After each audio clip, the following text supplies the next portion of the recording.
Sir medical కాలేజీల విషయంలో కూడా మీరు వచ్చి 100 డేస్ కూడా కంప్లీట్ కాలేదు.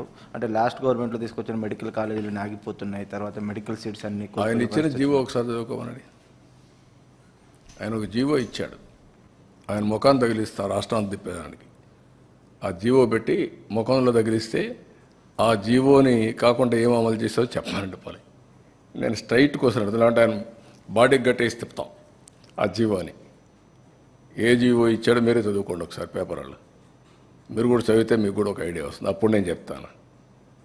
ఇలాంటి నేరస్తులకి నేను చెప్పేది ఏంటంటే, బాబాయిని చంపి నారాసుర రక్త చరిత్ర పెట్టేసి తప్పించుకోవాలని ప్రయత్నం చేస్తే అన్నిటిని జరగవు. ఎన్ని తప్పుడు పనులన్నీ చేసి వేరే వాళ్ళ మీద దోసేయాలనుకుంటే జరగవు. ఆ రోజులు అయిపోయినాయి. చెవికి కట్టి చూపిస్తాను ఊరంతా తిప్పి, పిచ్చి పిచ్చిగా అనుకుంటున్నా. ఏం చేసావో అన్నీ కూడా అంత ఈజీగా ఆలోచించద్దండి. నోటుకొచ్చేట్టు మాట్లాడడం. నిన్న ఏం చేశారో అది మర్చిపోయి ఈరోజు దాని మీద వాళ్ళు విమర్శించే పరిస్థితికి వచ్చారు. ఆ జీవో ఒకసారి చదవ, నేను చెప్పను. చెప్తే మీకు రహస్యం పోతుంది, సీక్రెట్ పోతుంది. You read that.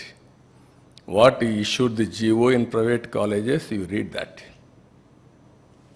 దెన్ మాట్లాడదాం.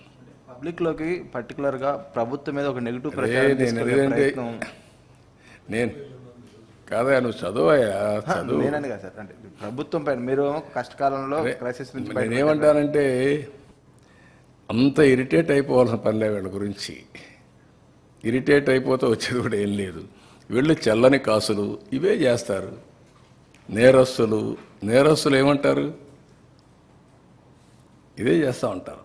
మీరు గుర్తుపెట్టుకోవాల్సింది, ప్రజాహితం కోసం కొంతమంది పనిచేస్తే ప్రజలకు ద్రోహం చేయడానికి కొంతమంది పనిచేస్తూ ఉంటారు.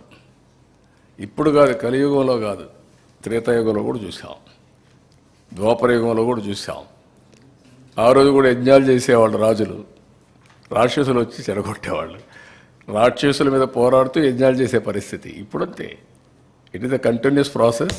Will fight it out.